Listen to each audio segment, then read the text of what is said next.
about not doing enough and how it's making them feel. Can we go and lay down, please? Go lay down. And that is a concern, and it has been a concern of mine for many, many years, because CAM really does try and give people a lot of information. We promote the multimodal approach. We discuss all of these interventions that people can employ. We try and give people the strength of evidence behind these different interventions. But the fear always is people feeling guilty, and I know how that feels because I've been there.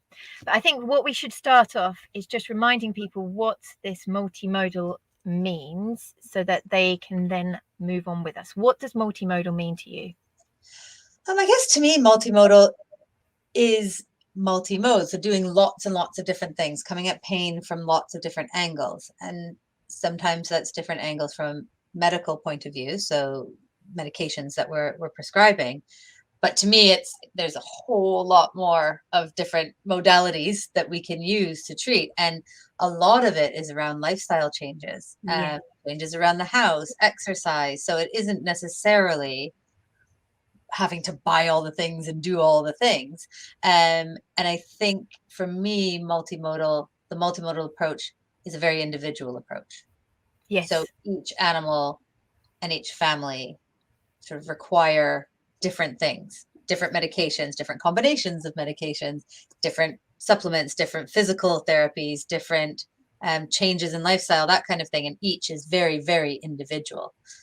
Definitely, 100%. So multimodal originally came from the anesthesia kind of language, where they were using different medications. And I think there are still people in the vet industry that use the terminology multimodal and focus on pharmacy and nutraceuticals. Yep. Whereas I think people that are actually practitioners working out in the field, maybe doing home visits, maybe having their own clinic, realize that multimodal really embraces, as Chelsea was saying, a lot of lifestyle change. And when I kind of started totting up the multimodal interventions I did with Holly, it was hundreds, because it might be a little ramp to the back step, a bit of anti-slip tape on a PVC door frame. It was making sure I don't leave the shoes in the hallway for her to trip over, putting a baby gate up, plus 2 or 3 medications, going to do hydro.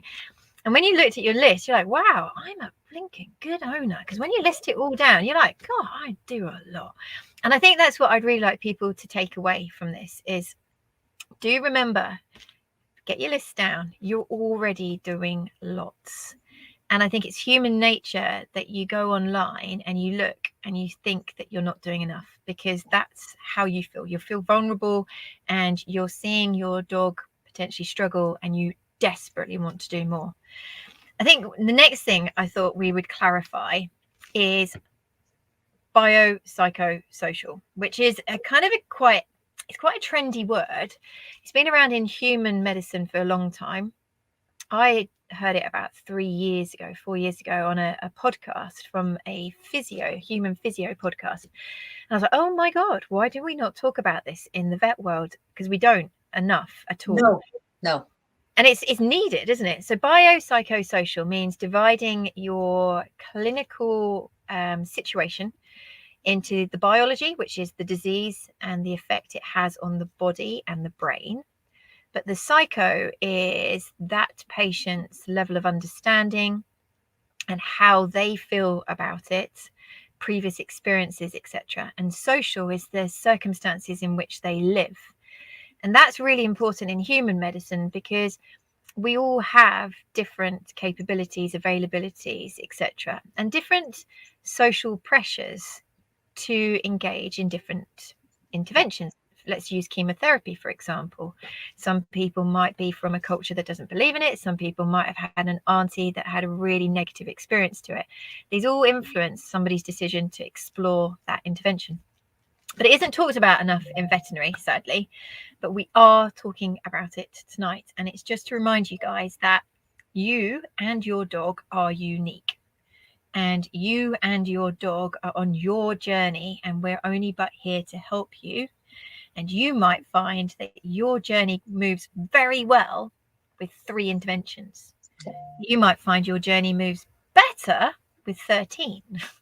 We don't know. But what can you add to that,